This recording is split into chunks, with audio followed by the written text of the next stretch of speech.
Porque con fuego y con su espada el Señor juzgará a toda carne.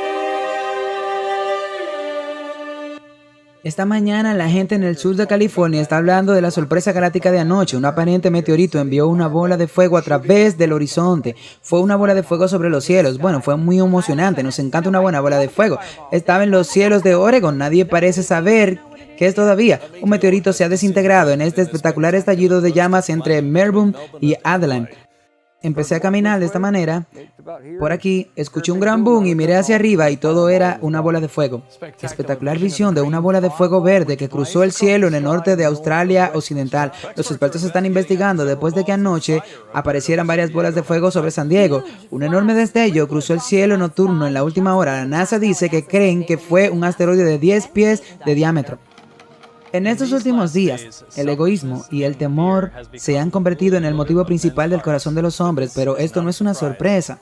Jesús advirtió, al final de los tiempos, entonces muchos se ofenderán y se traicionarán unos a otros y se aborrecerán unos a otros, y concluyó, porque la iniquidad se multiplicará, el amor de muchos se enfriará.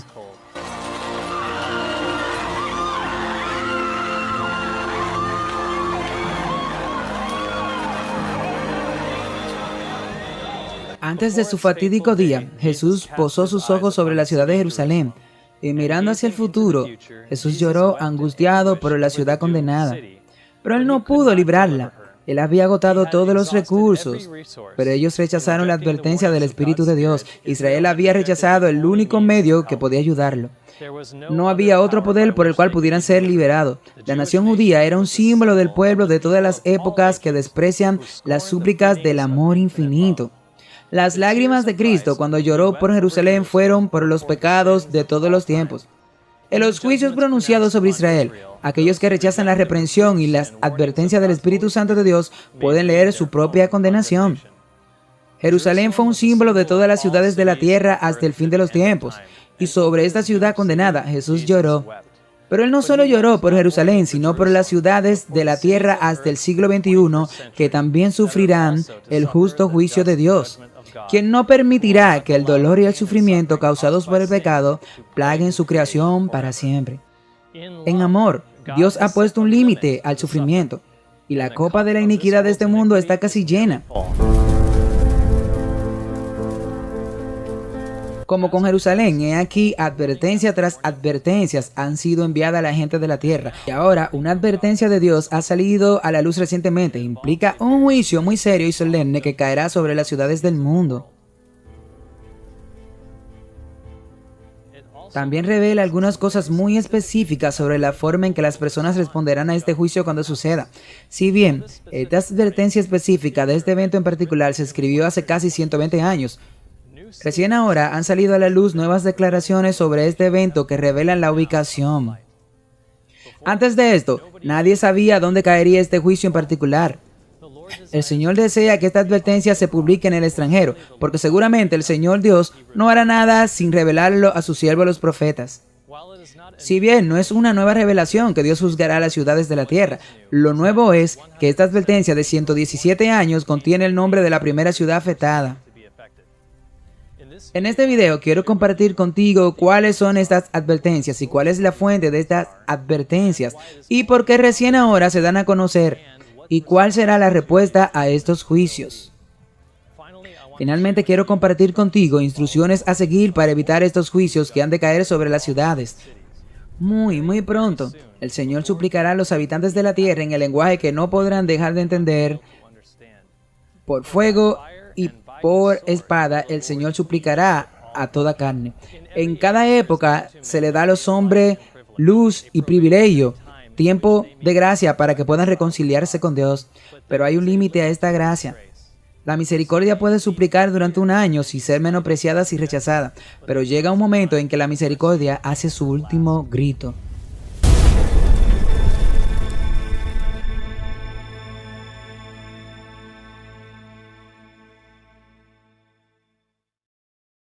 La escena de Sodoma y Gomorra era como cualquier otro día. Los brillantes rayos de la mañana parecían hablar sobre de prosperidad y paz en las ciudades de la llanura. El revuelo del acto de vida comenzó en las calles. Los hombres iban por varios caminos, concentrados en los negocios y los placeres del día. Los hijos en la ley del amor se regocijaban con los temores y advertencias de los viejos débiles en mente.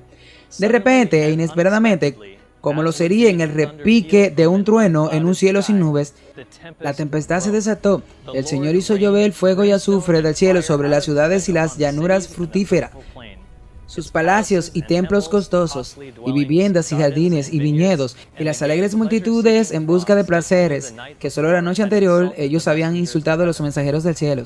Todos fueron consumidos. El humo del incendio subió como el humo de un gran horno, y el hermoso velo de Sodoma se convirtió en una desolación, un lugar para nunca ser edificado o habitado. Testigo a todas las generaciones de las certezas de los juicios de Dios sobre la transgresión.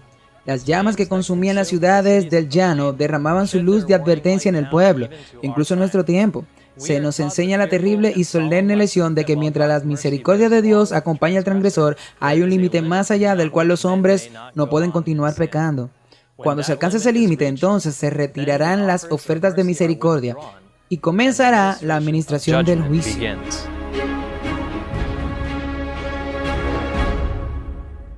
Como una advertencia para las futuras generaciones, las cenizas de Sodoma y Gomorra permanecen hasta el día de hoy. Las bolas de azufre se encuentran aquí y se ha probado que tienen entre 90 y 100% de azufre, el azufre más puro de la tierra, y solo se encuentra aquí en Sodoma y Gomorra. Las cenizas de estas ciudades destruidas son unas advertencias para las ciudades de la tierra en el siglo XXI. La Biblia habla de Dios convirtiendo las ciudades de Sodoma y Gomorra en cenizas. Los condenó con un derrocamiento, poniéndolos como un ejemplo para aquellos que después vivirían impíamente. Es el propósito de Dios que estas ciudades permanezcan aquí y se le dé a conocer a todos. Ellos pueden volverse de sus malos caminos egoístas y arrepentirse y aceptar la misericordia de un Dios que se esfuerza por salvar la raza que Él creó a su propia imagen. Así como el fuego y el azufre cayeron del cielo sobre los confiados habitantes de Sodoma y Gomorra, así también caerán sobre las ciudades de la tierra, bolas de fuegos del cielo. Pero esto no sucederá todo a la vez. Solo sobre la primera ciudad vendrán inesperadamente. Hay mucho que revelar de estos escritos proféticos, y entonces quiero ir directamente a la advertencia misma. La primera advertencia de Dios ocurrió en un sueño que tuvo este individuo el 2 de julio del 1904. La autora escribió: anoche se me presentó una escena. Puede que nunca me sienta libre de revelarlo todo, pero revelaré un poco. Parecía que una inmensa bola de fuego descendiera sobre el mundo y aplastara grandes casas. De un lugar a otro se elevaba el grito: ha venido el Señor ha venido. Muchos no estaban preparados para encontrarse con Él, pero algunos decían: alabado sea el Señor. ¿Por qué están alabando al Señor?, preguntó alguien sobre la destrucción repentina. Porque ahora vemos lo que hemos estado buscando. Si creísteis que estas cosas iban a venir, ¿por qué no nos dijiste?, fue la terrible respuesta. Nosotros no sabíamos de estas cosas. ¿Por qué no nos dijiste? Nos dejaste en ignorancia. Una y otra vez nos has visto. ¿Y por qué no nos dijiste sobre este juicio venidero? Y que debemos servir a Dios para que no perezcamos. Ahora estamos perdidos. Hay mucho que considerar en esta advertencia, pero antes de hacerlo, echemos un vistazo a otra declaración sobre este sueño que este individuo escribió al día siguiente. Anteanoche, una escena muy impresionante pasó ante mí. Vi una inmensa bola de fuego caer en medio de hermosas mansiones, causando destrucción instantánea. Escuché a algunos decir: sabíamos que los juicios de Dios vendrían sobre la tierra, pero no sabía que vendrían tan pronto. Otros dijeron: ustedes sabían, ¿por qué ustedes no nos dijeron? No sabíamos. Por todos lados escuché tales palabras dichas. Así que estas dos advertencias, queda claro que es una inmensa bola de fuego que desciende y destruirá grandes casas que también se identifican como hermosas mansiones. Esta bola de fuego causará una gran destrucción instantánea. De estas advertencias también queda claro que hay un grupo de personas que sabían que este juicio vendría. Sabíamos que los juicios de Dios vendrían a la tierra, pero no sabíamos que vendrían tan rápido. Entonces, aunque este grupo esperaba este juicio, también los tomó por sorpresa. En ambas declaraciones, la reacción de aquellos que no sabían que este juicio vendría es tanto de miedo como de ira. Ellos dijeron, ustedes sabían, ¿por qué entonces no nos dijeron? A partir de este sueño podemos ver que la destrucción de esas grandes casas y hermosas mansiones parece ser un juicio sobre los ricos. La palabra de Dios dice, el que oprime al pobre para aumentar sus riquezas, y el que da al rico ciertamente vendrá en necesidad. Dios lo ve todo, y Él lo sabe todo, y lee los motivos del corazón. Él sabe hasta qué punto los ricos se han enriquecido a través de ganancias deshonestas, adquiriendo su riqueza, exigiendo el trabajo de aquellos bajo su empleo, o incluso a través del fraude, la manipulación y el robo. Dios lo sabe todo. Ahora, ¿quiénes son los que sabían que este juicio venía? No está especificado, y de estos relatos solo podemos concluir que aquellos que sabían que estos juicios caerían son aquellos que tuvieron acceso a estas advertencias. Y cuando sepamos quién es el autor de estas advertencias, entenderemos a quién fueron dadas estas advertencias.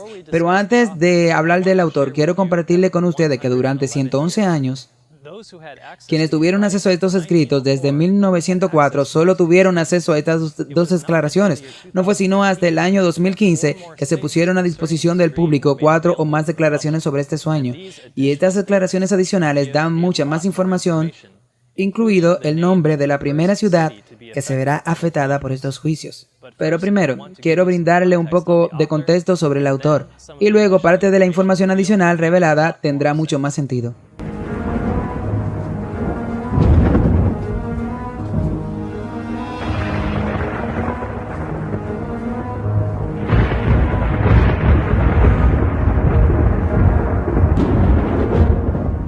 La mujer a la que se le dieron estos sueños en 1904, al momento de su muerte en 1915, había recibido más de 2.000 visiones y sueños. Muchas de estas visiones tuvieron lugar en público, incluso ante congregaciones enteras.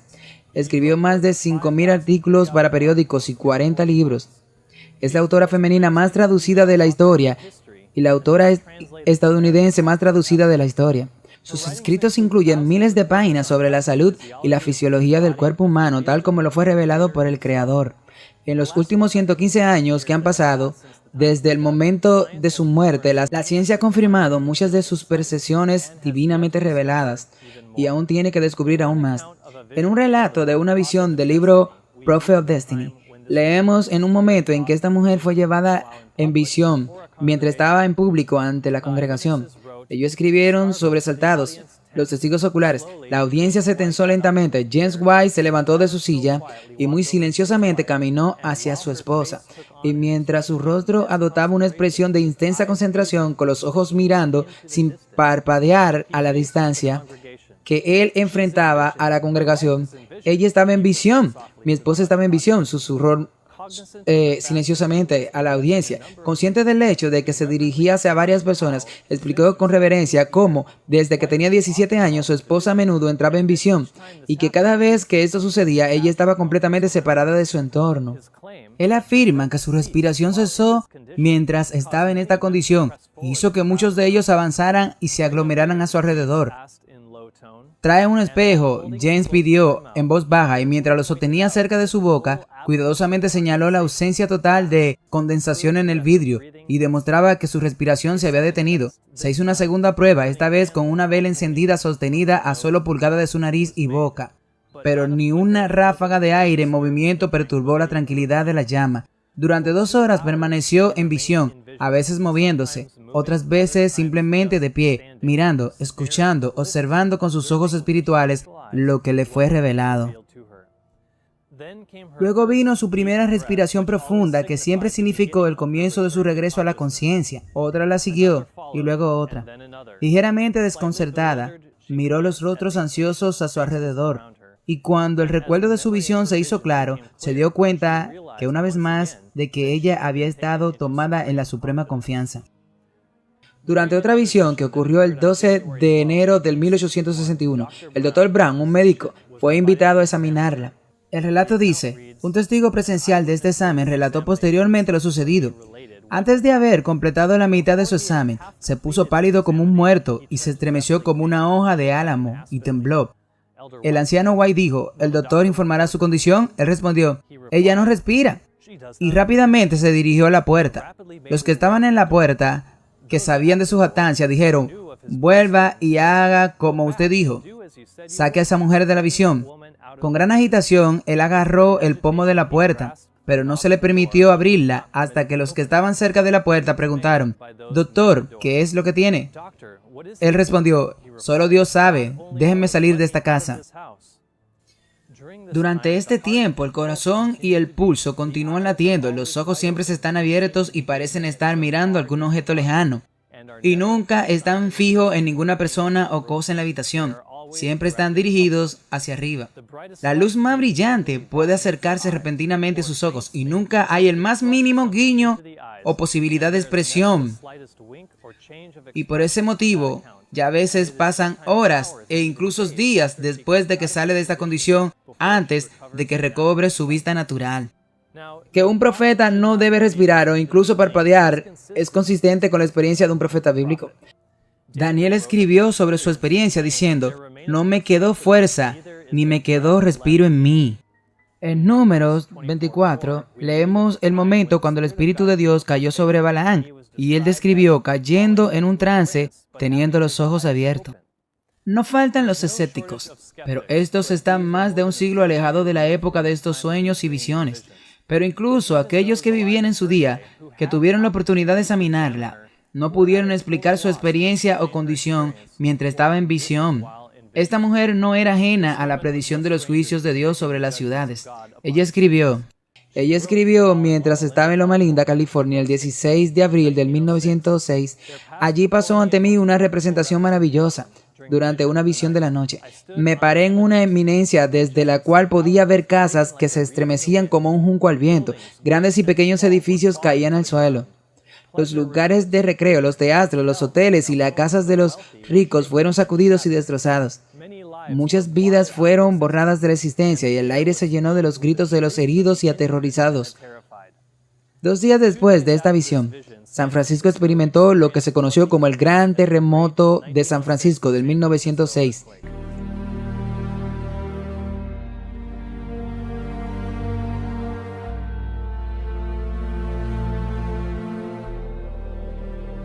En el 2014, la revista Smithsonian escribió acerca de los 100 americanos más importantes de todos los tiempos. Y en este número se menciona a esta autora de los sueños y advertencia. Ella es Ellen G. White. Desde su muerte han pasado 107 años. No fue hasta hace poco, en el 2015, que se dieron a conocer al público por primera vez 50,000 páginas más de sus escritos. Entre estas 50,000 páginas se encuentran las 4 declaraciones adicionales sobre este juicio que pronto se editará, incluido el nombre de la primera ciudad que se verá afectada. Recuerde, el primer sueño que se le dio a Ellen White el 12 de julio de 1904, la primera de las declaraciones recientemente publicadas que quiero ver es del 14 de agosto de 1904, solo un mes y medio después de que ella tuvo el sueño. Ella escribió, mientras estaba en Nashville, se abrió una escena ante mí.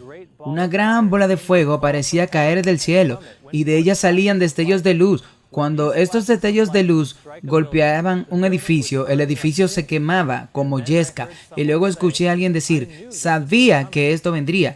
Estos son los juicios de Dios, que yo sabía que vendrían. ¿Tú sabías?, dijo otro. Tú eres mi vecino, ¿por qué no me dijiste que estas cosas venían? ¿Por qué no advertiste a los demás? En esta secuencia se menciona la misma bola de fuego, pero esta vez agrega que de ella salieron destellos de luz. Y cuando estos destellos de luz impactaron un edificio, el edificio ardería como yesca. También vemos aquí que aquellos que sabían que estos juicios vendrían, los llamaron los juicios de Dios. Y que esta gente retuvo el conocimiento de estos juicios, incluso de sus vecinos. Vemos en esta declaración que esta visión le fue dada a Ellen White mientras estaba en Nashville, Tennessee. Casi un mes después, el 10 de septiembre, ella escribió, el Señor viene pronto sobre las nubes de los cielos con poder y gran gloria. Sus terribles juicios pronto caerán sobre nuestro mundo. ¿Estamos haciendo todo lo posible para advertir a los habitantes de la tierra de estas cosas?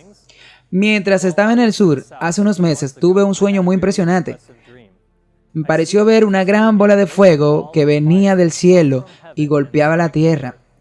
Grandes casas estaban en llamas y muchos miraban con gran angustia. Alguien dijo, yo sabía que esto vendría, sabía que los juicios de Dios pronto caerían. ¿Tú sabías que estas cosas vendrían?, dijo otro. ¿Por qué no nos dijiste? ¿Por qué no nos advertiste y nos mostraste esta profecía para que también supiéramos? En esta declaración, también a partir del 1904, Ellen White no dice dónde estaba, pero dice que estaba en el sur.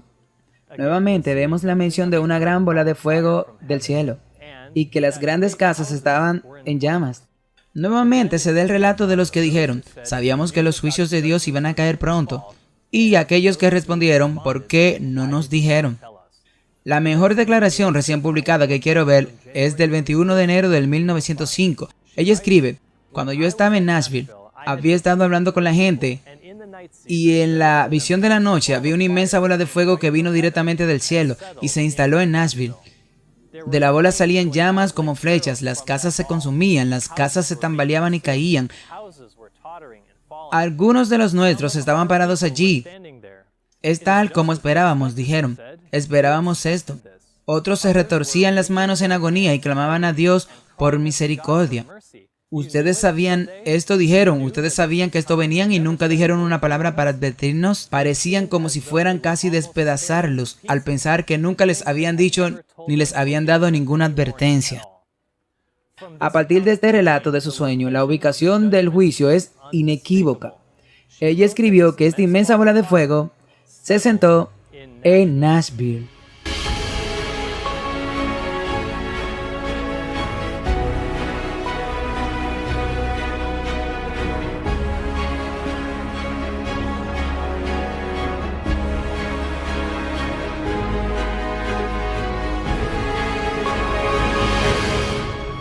La ciudad de Nashville fue fundada en el 1779, cubre aproximadamente 528 millas cuadradas y alberga a unas 70,000 personas. Recientemente, en el 2020, los disturbios dañaron varios edificios y negocios en la ciudad, y todavía hay disturbios y protestas. La construcción del Capitolio está en curso. Curiosamente, Nashville no es un enemigo de las bolas de fuego. Una estación de noticias local el 4 de abril del 2019 escribió, ¿lo viste? Un meteorito ilumina el cielo en Nashville. Unas 495 personas en 8 estados informaron haber visto una bola de fuego lenta y brillante alrededor de las 5:50 de la mañana. En el 2018 se informaron objetos en llamas en el cielo de Nashville. Y en el 2015 la NASA describió bolas de fuego al oeste de Nashville, Tennessee, que también se vio en Alabama. Al parecer, Nashville tiene una obsesión por las bolas de fuego, según la revista Nashville Business, que informa que incluso las abuelas beben whisky de canela. La bola de fuego es el nombre de la bebida número 1 en Nashville, que tiene la consigna de Salta el Dragón. También se ven bolas de fuego en todo el estadio de Nissan en Nashville, porque la bola de fuego es el logo del equipo de fútbol de la NFL Tennessee, de los Titanes de Tennessee. El equipo recibió el logotipo en el 1999, después de haber sido rebautizado como los Titanes de Tennessee. Las bolas de fuego y meteoros, sin embargo, han aparecido en todo el mundo. En los últimos años hubo varios que volaron sobre Rusia, provocando ondas de choques en la ciudad donde aparecían, dañando incluso ventanas y edificios. Explosiones vertiginosas, cristales rotos, derribaron oficinas al suelo. 1,000 personas fuimos heridos por fragmentos de vidrios y escombros esta noche aquí, y no tuvimos advertencia. Concerniente a Nashville, leemos en el relato de agosto del 1904 del sueño de Ellen White que esta bola de fuego incluiría destellos de luz, pero ahora se da más detalle y que de esa bola salían las llamas como flechas. ¿Y hacia dónde iban? Ellos iban y golpeaban las casas, porque ella agrega que las casas se estaban consumiendo, que las casas se tambaleaban y caían. Además, se nos da más detalles sobre el grupo de personas que sabían que estos juicios vendrían. Ella escribe, algunos de los nuestros estaban parados allí, diciendo, es tal como esperábamos. Entonces, ¿qué quiso decir ella con nuestra gente? Ellen White fue cofundadora y miembro de la Iglesia Adventista del Séptimo Día. Entonces, cuando ella escribió que algunas de nuestras personas estaban paradas allí, ella estaba hablando de los Adventistas del Séptimo Día. Tan furiosos estaban los de la ciudad contra los Adventistas del Séptimo Día, que ella escribe que parecía como si lo fueran a romper en pedazos, porque los Adventistas del Séptimo Día nunca les habían dicho ni les habían dado ninguna advertencia. La última de las 4 declaraciones recientemente publicadas que quiero ver es del 5 de julio del 1904, solo 3 días después de que ella tuvo el sueño. Y esta declaración es quizá la más detallada de todas. Se me presentó una escena para mí. Era la noche antes del sábado. Fue entonces cuando se presentó esa escena. Miré por la ventana y había una bola de fuego. Una inmensa bola de fuego que había venido del cielo y cayó donde estaban echando edificios con pilares, especialmente los pilares que me fueron presentados, y parecía como si la bola llegara directamente al edificio y lo aplastara. Y vieron que se estaba ramificando, agrandando, y comenzaron a llorar y más, y retorcieron las manos. Y pensé que algunos de los nuestros estaban allí diciendo, bueno, es justo lo que hemos estado esperando, es justo de lo que hemos estado hablando, es justo de lo que hemos estado hablando. ¿Tú lo sabías?, dijeron la gente. ¿Tú lo sabías y nunca nos dijiste nada? Pensé que había tal agonía en sus rostros, tal agonía en su apariencia. Una vez más, se identifica más específicamente la ubicación de este juicio. No solo ocurrirá en Nashville, Tennessee, sino que según escribe, ocurrirá donde estaban proyectando edificios con pilares. Ahora, hay muchos edificios en Nashville con pilares notables. Quizás los 3 edificios con los pilares más notables de Nashville serían el edificio del Capitolio del estado de Tennessee. Detrás de mí, el edificio War Memorial Auditorium y la réplica del Partenón griego que alberga un ídolo dorado de 42 pies de altura. Una estatua de la diosa Atena. En 2 de Crónicas 28:18 se nos dice cómo responde el Señor a la adoración de ídolos. Leemos acerca de los príncipes de Judá. Ellos dejaron la casa del Señor, el Dios de sus padres, y sirvieron en los bosques a los ídolos. Y vino la ira sobre Judá y Jerusalén por esta transgresión de ellos. Así que la ira del Señor vino sobre su propio pueblo cuando se acostumbraron a la adoración de ídolos. El Señor ha prohibido la adoración de ídolos en el 2º mandamiento y por lo tanto la adoración de ídolos es pecado, transgresión de la ley. Porque todos los dioses de las naciones son ídolos, pero el Señor hizo los cielos. Mientras que el Partenón tiene pilares notables, la profecía declara la bola de fuego que se asentará donde estaban echándose edificios con pilares, en plural, pilares. El Partenón es solo un edificio con pilares, pero está solo y está a 5 millas y medias del centro del pueblo. Dado que la profecía dice que la bola de fuego se asentaría en un área con múltiples edificios con pilares, podría parecer que esta profecía estaría hablando del centro de Nashville, incluida la colina de la capital. A pocas distancias unos de otros hay varios edificios con pilares notables en el centro del pueblo de Nashville. Esto incluye el Symphony Center, el Hotel Indigo, el edificio del Capitolio del estado de Tennessee, el edificio del juzgado, el edificio de la Corte Suprema, el edificio de la biblioteca y los archivos del estado de Tennessee. Y al otro lado, en la calle y en la plaza legislativa se encuentra el edificio del Auditorio Militar en memoria de la guerra. También vale la pena señalar que no solo estaban lanzando pilares, sino que estaban lanzando edificios con pilares. Pero, ¿dónde se estaban proyectando hoy varios edificios en Nashville que también tienen pilares? Bueno, no tengo conocimiento de ninguna de esas ubicaciones, especialmente porque este método de construcción está en gran parte desactualizado. Y dado que el Partenón se encuentra solo y no hay otros edificios en Nashville que se estén construyendo con este método, uno podría preguntarse dónde este sueño profético podría tener lugar. Pero hay otra forma de entender esta afirmación acerca de los edificios construidos con pilares. Ellen White dijo que la bola de fuego cayó donde estaban construyendo los edificios con pilares.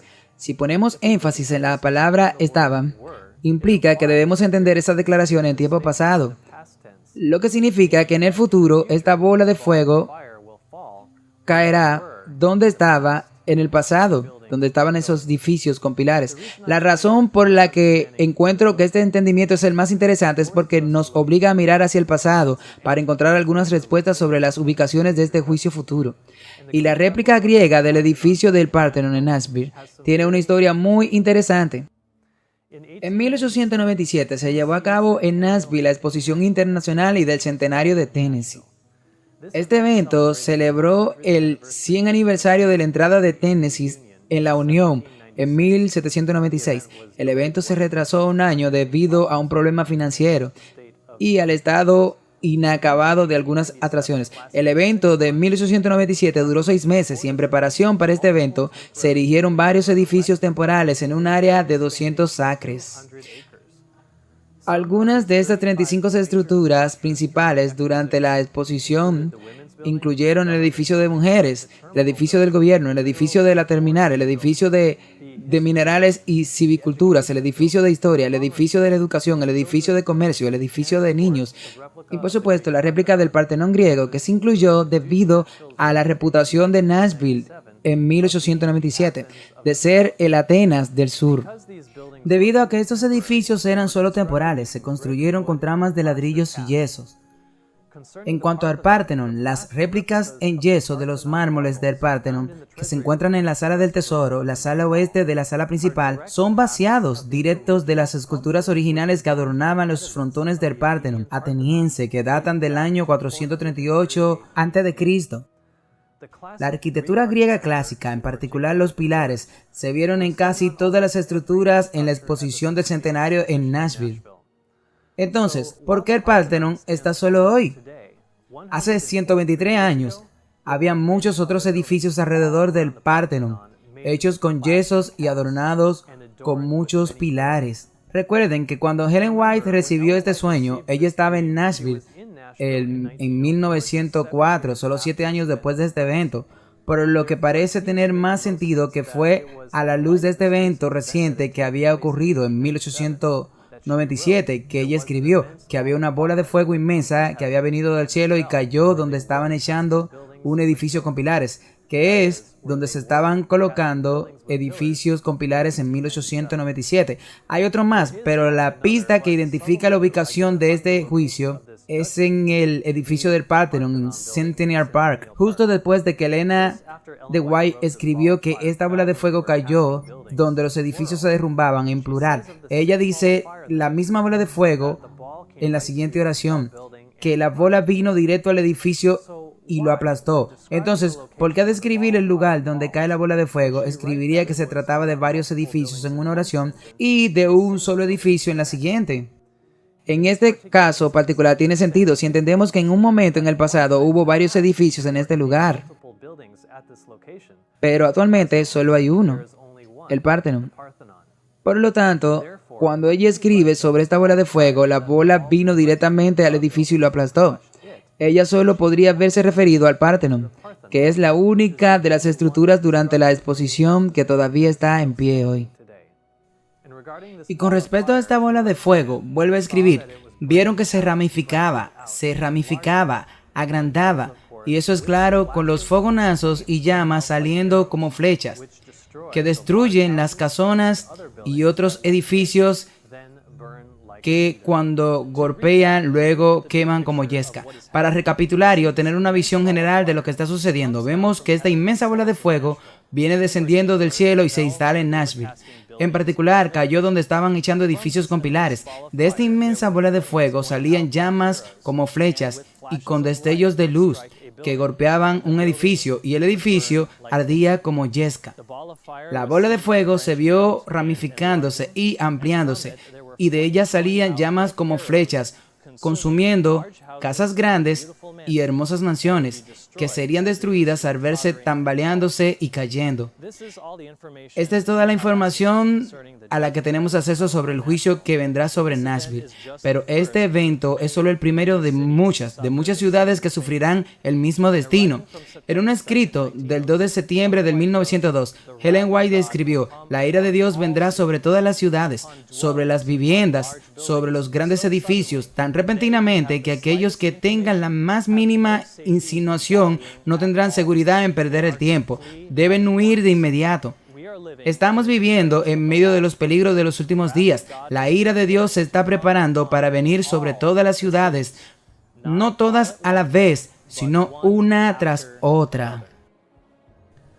2 veces se escribe que la ira de Dios vendrá sobre todas las ciudades. Entonces, ¿por qué centrarse en el evento de Nashville?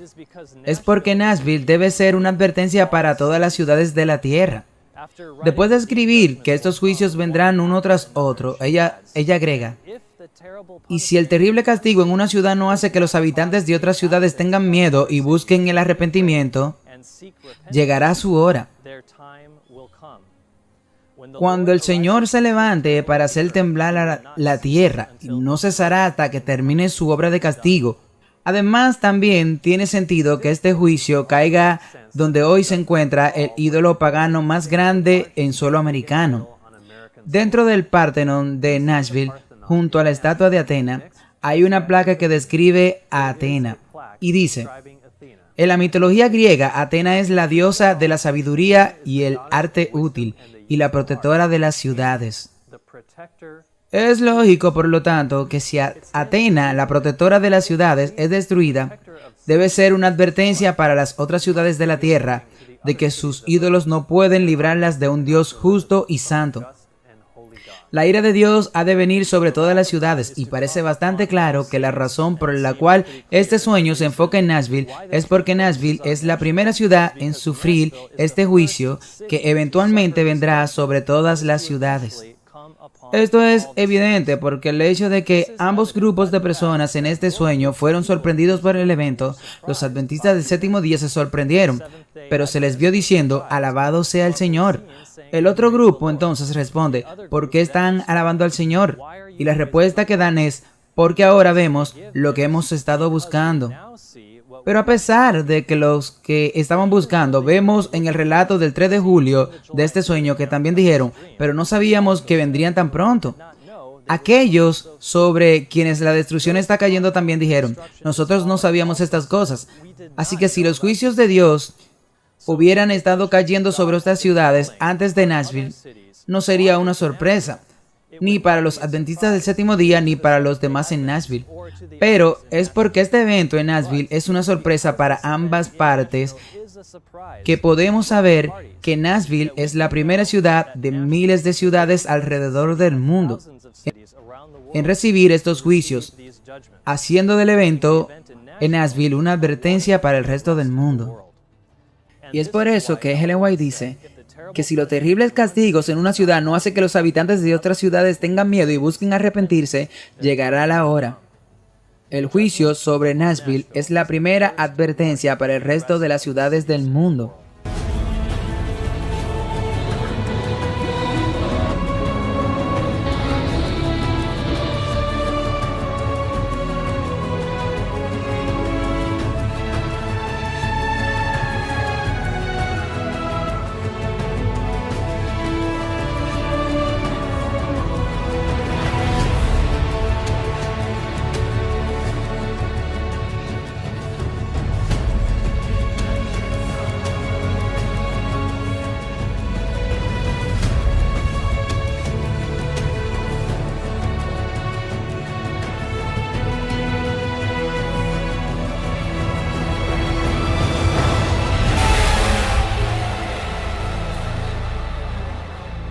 En 1906, Ellen White tuvo otros sueños donde vio los juicios cayendo sobre otras ciudades.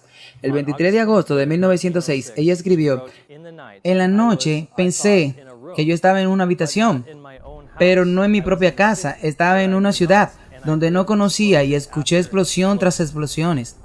Me levanté rápidamente de la cama y vi desde mi ventana grandes bolas de fuego. Salían chispas en forma de flechas y los edificios se consumían. Y en muy pocos minutos, todo el bloque de edificios se estaba derrumbando y los gemidos lúgubres y chirriantes llegaron claramente a mis oídos. Grité en mi posición elevada para saber lo que estaba pasando. ¿Dónde estoy? ¿Y dónde está nuestro círculo familiar? Entonces me desperté, pero no podía decir dónde estaba porque estaba en otro lugar que no era mi casa. Dije: oh Señor, ¿dónde estoy? ¿Y qué debo hacer? Era una voz que decía: no temáis, nada te hará daño. Fui instruida que la destrucción ha venido sobre las ciudades. La palabra del Señor se cumplirá. Se repitió Isaías 29 del 19 al 24.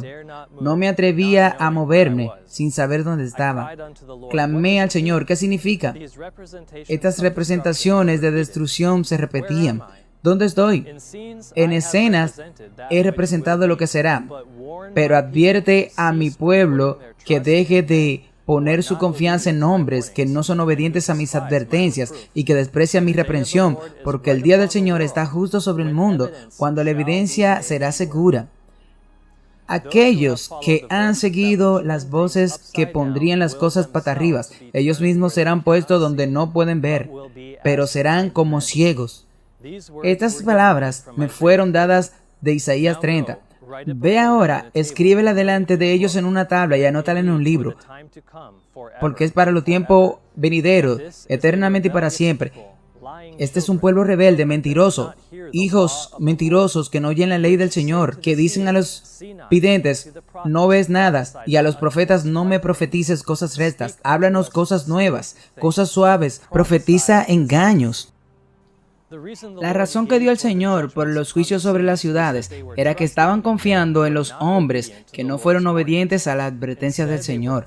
En su lugar estaban siguiendo voces que puso las cosas patas arriba, lo que significa que estaban enseñando el error, representando lo que es luz como si fuera oscuridad y lo que era oscuridad como si fuera luz.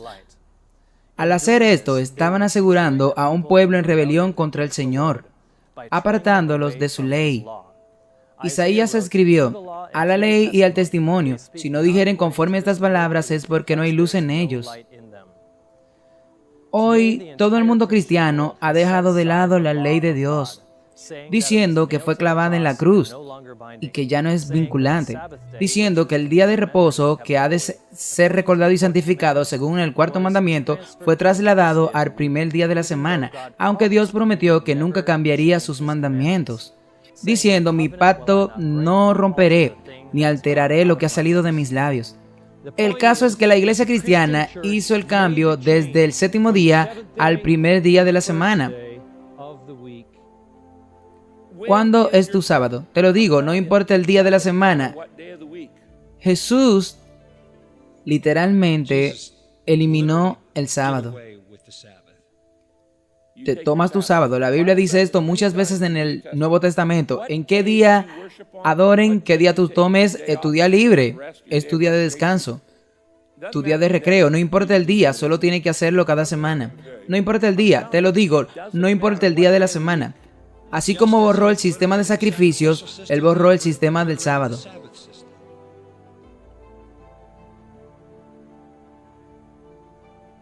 Todos los 10 mandamientos se repiten en el Nuevo Testamento, algunas numerosas veces, excepto el cuarto mandamiento. Nunca se repite en el Nuevo Testamento, ni una sola vez.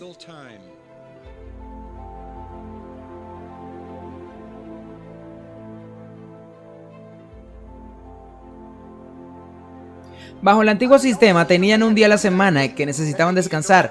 Gracias a Dios podemos vivir en reposo ahora. Los líderes de la cristiandad han profesado que la ley de Dios ha sido cambiada. Y de esto habló Dios diciendo, también la tierra está profanada debajo de sus moradores porque han transgredido las leyes.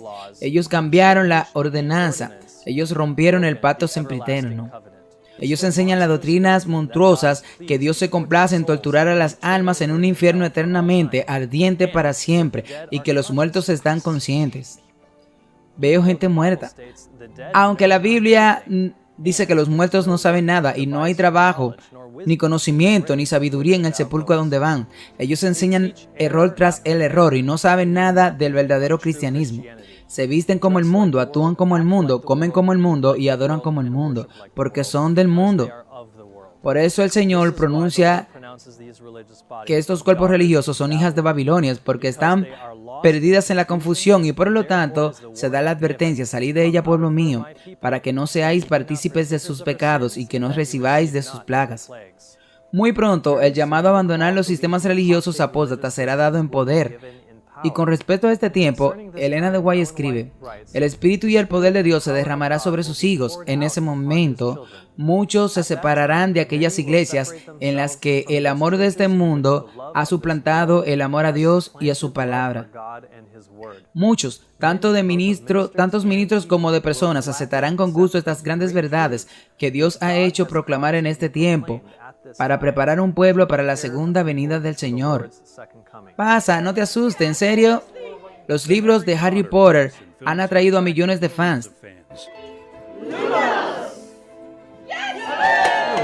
Miembros de la iglesia y voluntarios dando vida a los libros en la Iglesia Metodista Unida de la Iglesia de Quincy. Ya sea en las iglesias o en el mundo, todos han dejado la ley del Señor.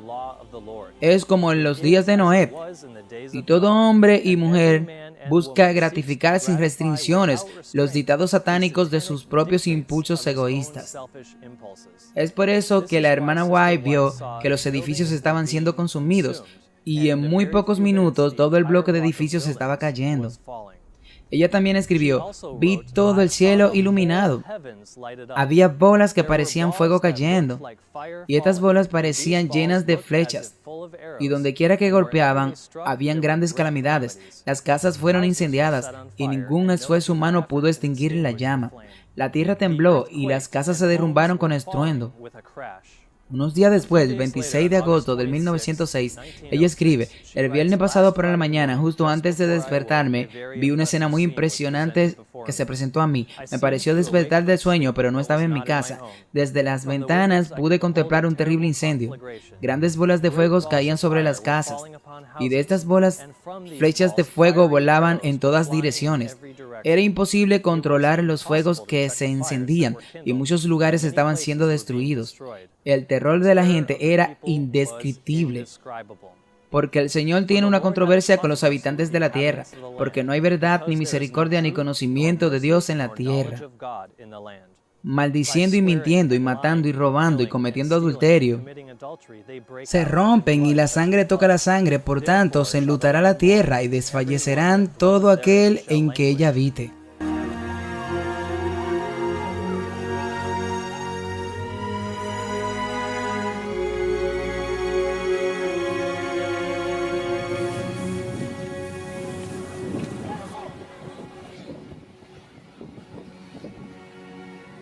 Así que estas advertencias sobre Nashville y toda esta charla sobre los juicios de Dios, aquí surge la pregunta: ¿por qué ahora?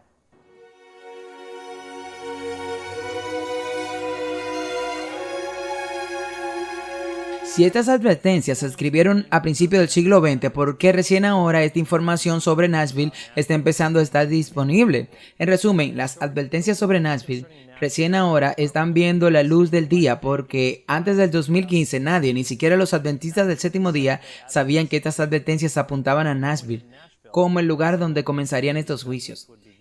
Esto recién salió a la luz en el 2015, después de varios años de una batalla legal entre la finca de Ellen White, que está a cargo de los escritos de Ellen White, y un grupo independiente que se hace llamar los Adventistas Anónimos, compuesto en gran parte por adventistas del séptimo día, que abogaban por la liberación de más de 50,000 páginas de los escritos de Ellen White, que aún no se habían hecho público. El grupo pirateó la propiedad de Ellen White, tomando más de 8,000 páginas de sus escritos. El abogado que representó al patrimonio White escribió al representante de este grupo diciendo: si difunde el material como se indica a continuación, puede estar seguro de que mi cliente nunca negociará con usted y lo llevará a la bancarrota en Australia. Cuando llegue el momento, por supuesto, habrá otras acciones que mi cliente tomará en varios lugares del mundo contra usted y los demás miembros de los Adventistas Anónimos. Había pasado suficiente tiempo desde la muerte de Ellen White que sus escritos fueron considerados de dominio público. Entonces, a pesar de la batalla legal que surgió, finalmente en el 2015 se dijo: el patrimonio de Ellen White publicó estos escritos inéditos. Esto ocurrió en el 100 aniversario del día en que murió Ellen White, y la razón se le dio a que Ellen White Estate y el Consejo de Administración, decidido el 4 de enero del 2013, pusieron a disposición estos materiales inéditos como parte de la conmemoración oficial del centenario de la vida y el ministerio de Ellen White. El presidente de la junta directiva de Ellen White le dijo a la revista Compass: cuando te niegas a publicar algo, genera sospecha. Ahora, cuando ha pasado tanto tiempo suficiente, la privacidad ya no es un problema. La acción demostró un compromiso por parte de los líderes de la iglesia hacia la transparencia, y el mismo día decidieron hacer un compromiso con la transparencia. Desestimaron los cargos contra Hotcom, GoDaddy.com, Web, PayPal y el representante de los Adventistas Anónimos, que estaba dispuesto a publicar los escritos inéditos y el patrimonio de Ellen White no lo hiciera. Entonces, como resultado de esta disputa sobre los escritos inéditos de Ellen White, es solo desde el 2015 que el público ahora tiene acceso a estos escritos. El sueño de Ellen White sobre el juicio de Nashville era en sí mismo una profecía. Ella escribió: algunos de nuestra gente, es decir, los adventistas del séptimo día, Se quedaron allí diciendo, bueno, es justo lo que esperábamos, es justo de lo que estábamos hablando, es justo de lo que estábamos hablando. Esto es en sí mismo una profecía, porque antes del 2015, los adventistas del séptimo día no sabían de este evento. Solo después del 2015, los adventistas del séptimo día pudieron hablar sobre eso, mostrando que el momento de este evento de juicio se acerca rápidamente, ya que es solo en los últimos años que las advertencias se han hecho públicas. La otra razón principal por lo que estos juicios se están acercando es porque la humanidad ahora está viviendo en la era del tiempo de la Biblia, que identifica como la hora de su juicio, también conocida como la hora del juicio. En el libro de Apocalipsis, en el capítulo 14, se describe la segunda venida de Cristo en los versículos 14 y 16. Mientras leemos la proclamación, ha llegado el momento para que ciegues, porque la mies de la tierra está madura, y el que estaba sentado en la nube metió su voz en la tierra, y la tierra fue cegada. Este evento es la segunda venida de Cristo, y justo antes de este evento se describen los últimos 3 mensajes para ser dado al mundo al final de los tiempos, antes de la venida de Cristo. Estos 3 mensajes del tiempo del fin, en los versículos 6 al 12, se han dado a conocer como los mensajes de los 3 ángeles. El primero de estos mensajes incluye el Evangelio eterno, para predicar a los que moran en la tierra y a toda nación, tribu y lengua y pueblo. Así que este es un mensaje global.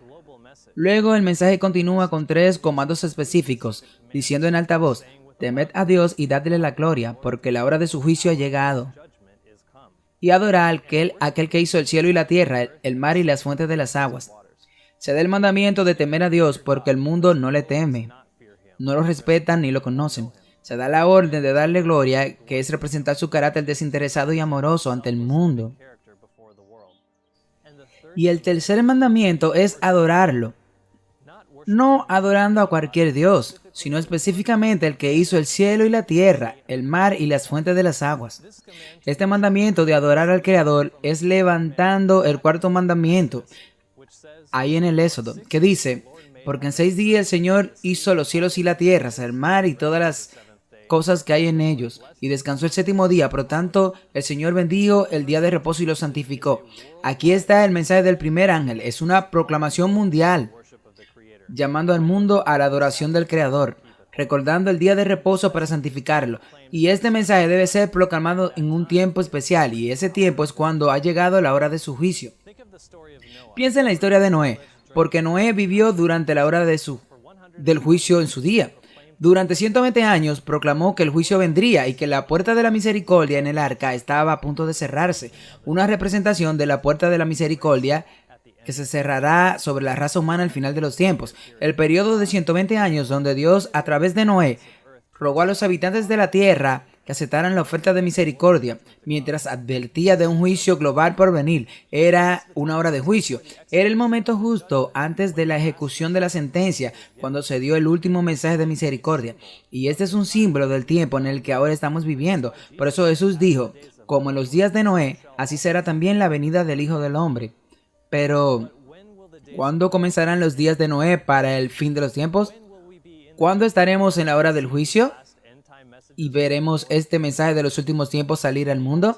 En el Antiguo Testamento, el día del juicio fue llamado el día de la expiación. Durante todo el año, los israelitas podían obtener el perdón de los pecados expresando su fe en el Mesías venidero, ofreciendo un sacrificio y transfiriendo simbólicamente sus pecados sobre el animal que era sacrificado. Y a través de este proceso, ellos obtenían misericordia y sus pecados eran trasladados al santuario. Luego, al final del año, en el día de la expiación, había un juicio. Todos los que habían obtenido misericordia por sus pecados ofrecidos eran perdonados, y los que no lo hicieron fueron cortados de Israel. Era un juicio, y este día de expiación es un símbolo de la hora del juicio al final de los tiempos. Un símbolo del último día, la última oportunidad, cuando la humanidad pueda obtener el perdón de los pecados y todos sus pensamientos, palabras y acciones egoístas que han cometido sean perdonadas. Al final del día de la expiación, el santuario era limpiado de todos los pecados que había sido transferido a él. Y al final de los tiempos, lo mismo sucederá con el santuario en el cielo, donde Jesús ahora sirve como nuestro sumo sacerdote. Pablo escribe, tenemos tal sacerdote que está sentado a la derecha del trono de la majestad en los cielos, ministro del santuario y del verdadero tabernáculo que plantó el Señor y no el hombre. Pocos cristianos siquiera saben que el Señor plantó un tabernáculo en los cielos. porque ha mirado desde lo alto de su santuario, desde los cielos, el Señor contempló la tierra. Ahora, hay una profecía en el libro de Daniel que nos dice cuándo será purificado este santuario celestial, revelando el momento en el que el día de la expiación comenzaría a la hora del juicio final del mundo. El ángel Gabriel le dijo a Daniel, y me dijo, hasta 2300 días, entonces el santuario sería purificado. Ahora, quédate conmigo aquí, porque esta profecía identificará cuándo comenzará la hora del juicio al final del mundo y cuándo estos mensajes de los tres ángeles saldrán al mundo entero, justo antes de la segunda venida de Cristo. Ahora, debido a que esto es una profecía, la Biblia nos da instrucciones de cómo calcular el tiempo profético. El tiempo profético es diferente del tiempo real. En el libro de Números, Dios pronuncia un juicio de tiempo y dice, después del número de los días en el cual escudriñó la tierra, incluso 40 días, cada día durante un año llevarás tus iniquidades, hasta 40 años. Así que un día profético en esta profecía iba a ser un símbolo de un año literal. Vemos esto también en Ezequiel 4:6.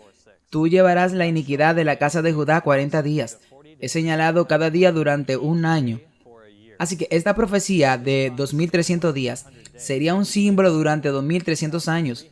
El tiempo para el comienzo de esta profecía a ser calculado se da en Daniel 9. Desde la salida del mandamiento para restaurar y edificar a Jerusalén. Esta profecía en Daniel 9 y el de la purificación del santuario en el capítulo 8, ambos tienen el mismo sentido y el mismo punto de partida. Entonces, ¿cuándo salió el decreto para restaurar y reconstruir a Jerusalén? Fue dado por el rey Artajerjes en Esdras 7. Yo hago un decreto que todos los del pueblo de Israel y de sus sacerdotes y levitas en mi reino, que por su propia voluntad quieran subir a Jerusalén, vayan contigo. Este decreto esbozado en el capítulo fue dado, según el versículo 7, en el año séptimo del rey Artajerjes. El séptimo año del rey Artajerjes fue en el 457 a.C. y contando 2300 años en el futuro llegamos al año 1844. En este año ocurrió el segundo gran despertar. Y en años anteriores, el mensaje de la culminación de la profecía de los 2300 días estaba siendo proclamada en todo el mundo, y a veces incluso por niños pequeños que fueron movidos por el Espíritu de Dios cuando las leyes locales prohibían la proclamación de este mensaje. En este año, 1844 y los años siguientes, los que se juntaron para proclamar este mensaje profético abrazaron el mensaje del primer ángel, llamando al mundo a volver a la adoración del verdadero sábado, el séptimo día, el sábado. Volvieron a la adoración del único Dios verdadero en respuesta al mandato del primer ángel de temer a Dios y darle la gloria y que lo adoren. El segundo ángel, el mensaje de Apocalipsis 14, es una declaración que proclama las denominaciones cristianas del mundo por caer. Mundos caídos porque ellos rechazaron la luz dada en la advertencia del primer mensaje del primer ángel desde 1844. Las denominaciones cristianas habían rechazado la ley de Dios y su sábado y en su lugar han adoptado los errores enseñados por Babilonia la Grande, un símbolo del papado y la tradición del culto al sol, el culto dominical, el paganismo, que es la Iglesia Católica que integró al cristianismo. El mensaje del tercer ángel es la advertencia más solemne jamás dada en la Biblia y se trata de la marca de la bestia. La marca se describe como una señal de lealtad a la bestia, el sistema de la Iglesia Católica Romana. El domingo es el día para hacer las bases con la vida. Y esta marca se opuso a la señal que Dios había dado en su palabra para hacer una señal de lealtad y adoración a Él. La señal de Dios se da en Ezequiel 20:20. Y santificad mis sábados, y serán por señal entre mí y vosotros, para que sepáis que yo soy vuestro Dios. El sábado, el séptimo día, fue dado como una señal por la cual reconocemos que Él es el creador del sábado y Él es nuestro Dios. Esta crisis de los últimos tiempos sobre el sábado es la marca de la crisis de la bestia, porque obligará a todos sobre la tierra a tomar una decisión. ¿A quién obedecerán? Porque vosotros no sabéis a quién obedecéis. Vosotros sois siervo de quien obedecéis. Cuando las leyes dominicales que prohíben comprar y vender, porque todos los que rechazan la marca han sido sancionadas, entonces todos serán llevados a elegir entre la vida o la muerte, la ley de Dios o la ley de la Iglesia Papal, en lugar de Dios. Luego, cuando todos hayan hecho su elección, la libertad condicional humana se cerrará, tal como lo hizo en los días de Noé. y la oferta de misericordia desaparecerá para siempre. Dios envía a sus profetas y a sus mensajeros e incluso su Hijo unigénito para rogar a la humanidad. Jesús dijo a su amada ciudad: Jerusalén, Jerusalén, que matas a los profetas y apedreas a los que te son enviados. ¿Cuántas veces quise reunir a tus hijos como la gallina junto a sus polluelos debajo de las alas, y tú no quisiste?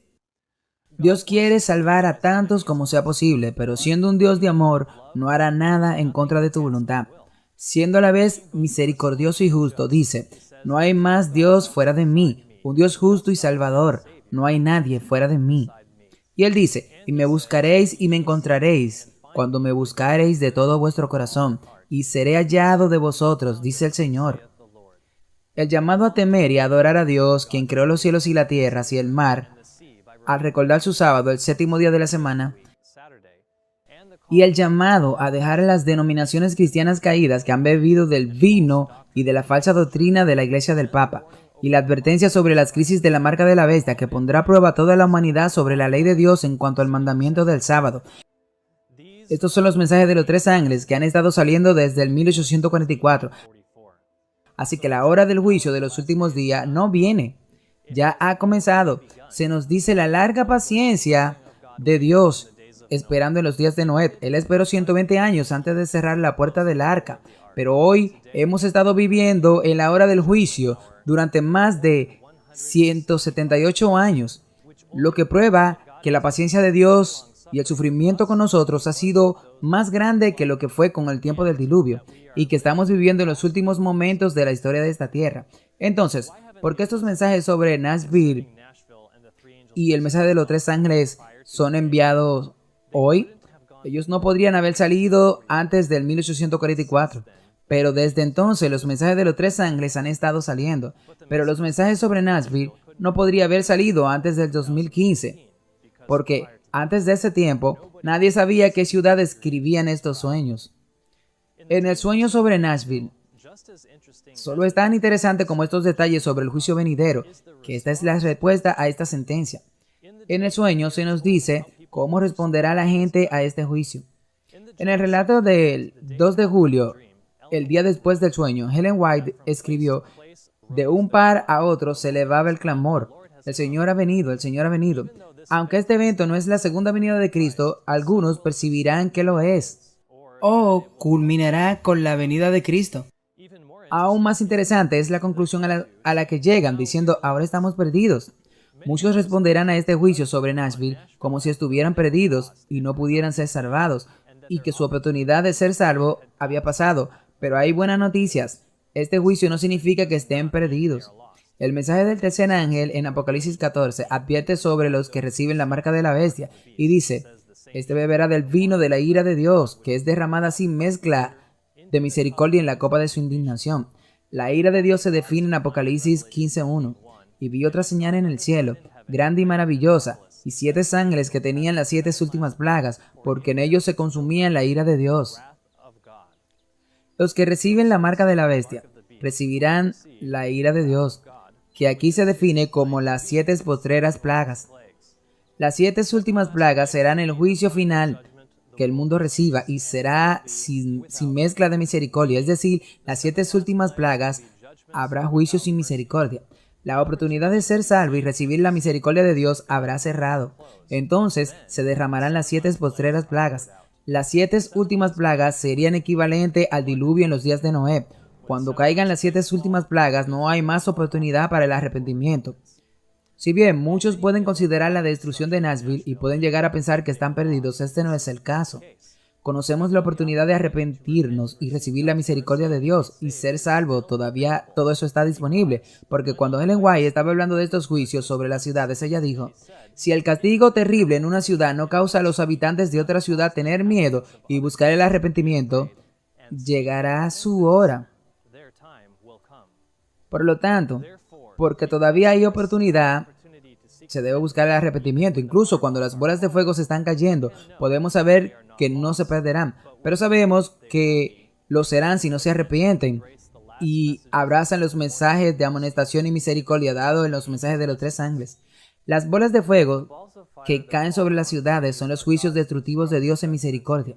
Eso significa que si bien habrá mucha destrucción, estas bolas de fuego no destruirán indiscretamente áreas enteras. Sin embargo, algunos han postulado que estas bolas de fuego que vienen sobre Nashville y otras ciudades destruirían toda la zona, dentro de un radio de muchas millas de ancho alrededor de la ciudad. Incluso recientemente, en julio pasado, un individuo sacó un anuncio en Tennessee Paper advirtiendo a Nashville que pensaba que toda la ciudad sería destruida por una explosión nuclear como resultado de un ataque islámico. Eso se suponía que ocurriría el 18 de julio. Esta visión es extrema y falsa y no representa en absoluto lo que Ellen White había revelado. Algunos otros también creen que estos sueños describen la completa y total destrucción de toda la ciudad, pero esto me parece inconsistente con la información dada. Recuerda que estas bolas de fuego se vieron caer sobre grandes casas y hermosas mansiones y sobre edificios.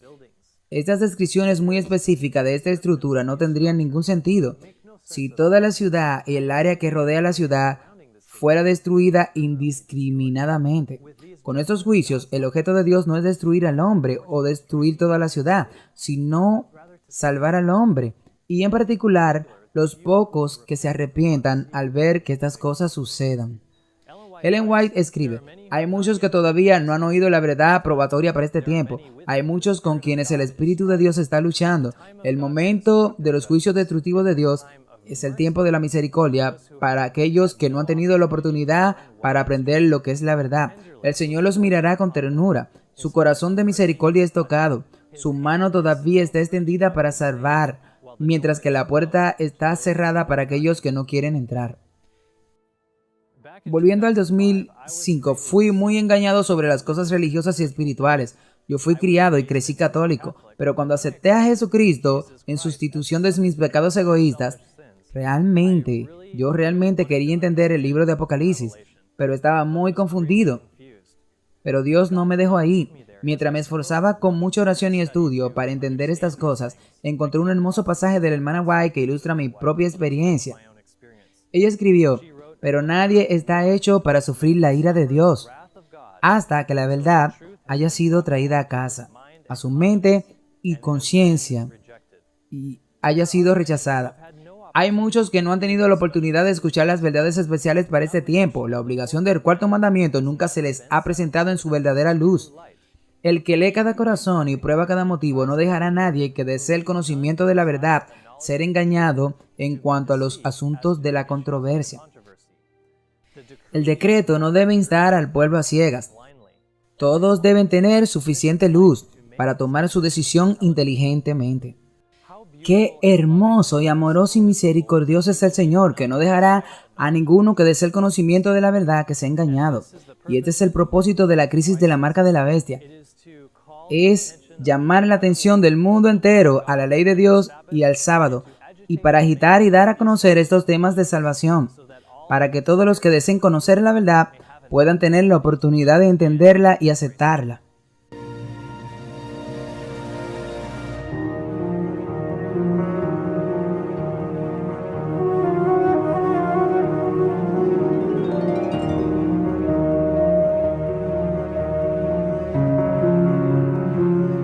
Cuando la gente no escudriña las Escrituras, oran y buscan conocer al Señor y recibir su misericordia, entonces Dios enviará juicios.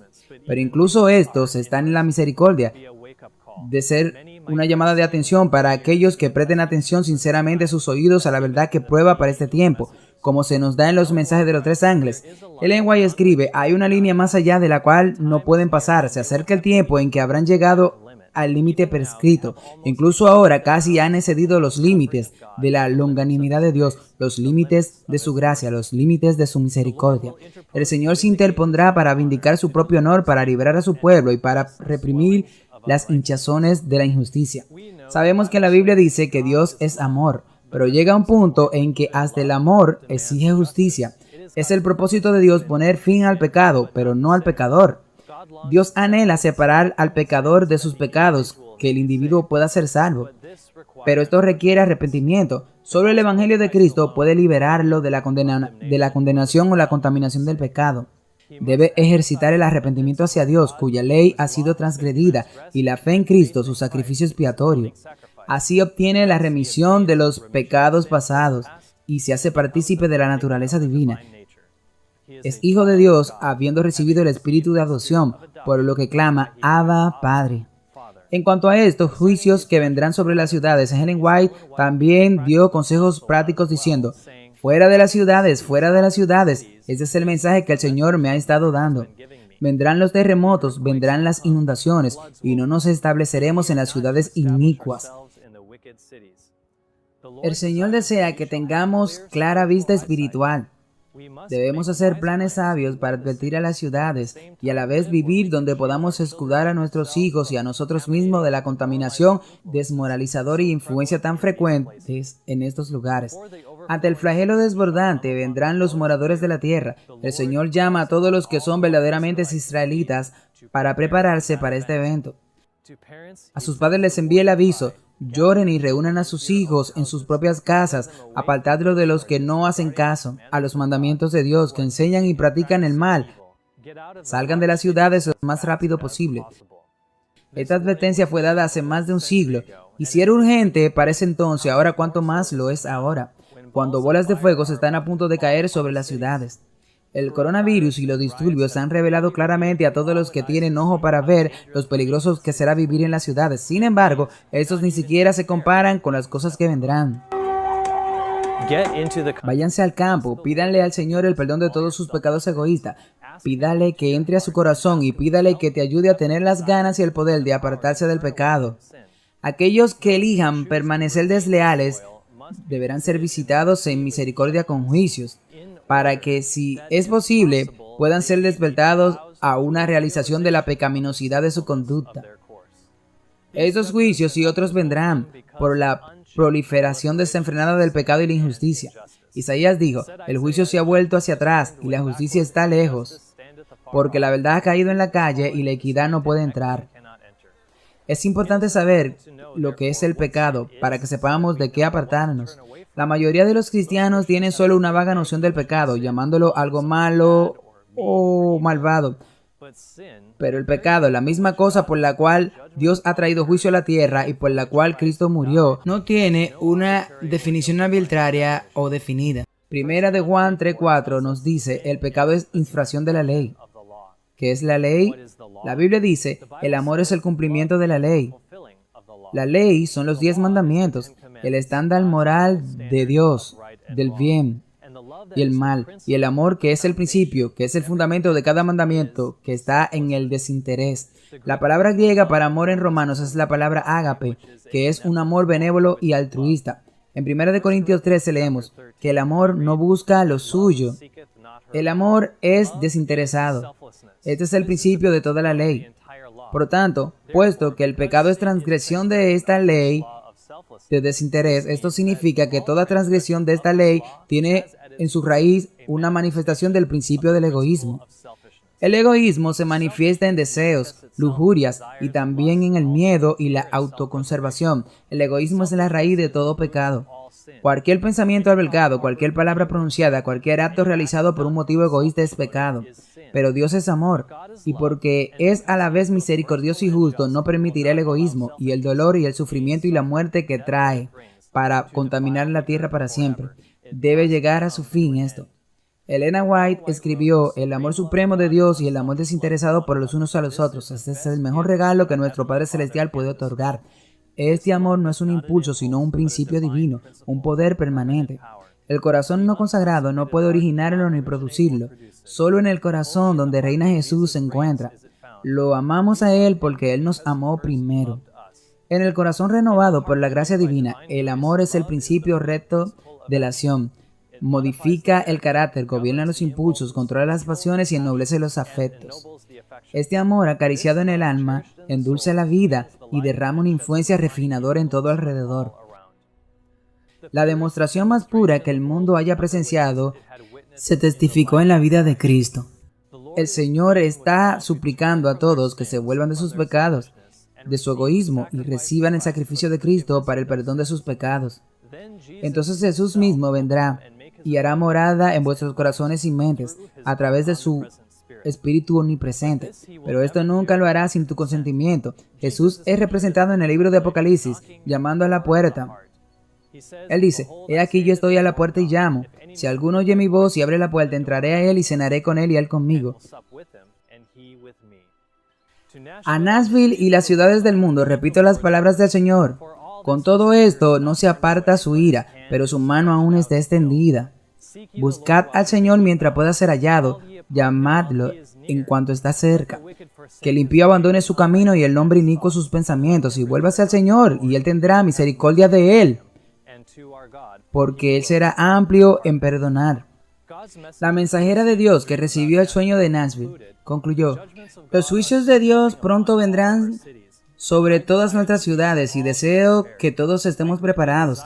Deseo mucho que confesemos nuestros pecados y nos convirtamos. Si alguno de ustedes desea que su corazón se ablande y se quebrante ante Dios, es mejor que despeje el camino del Rey esta tarde, sin demora. Lo mejor es preparar el corazón para la recepción del Espíritu Santo, para que tenga curso libre en todo el ser. Lo mejor es que abra la puerta del templo del alma y que entre el Salvador. He aquí, yo estoy a la puerta y llamo, dice el Salvador. Si alguno oye mi voz y abre la puerta, entraré a él y cenaré con él, y él conmigo.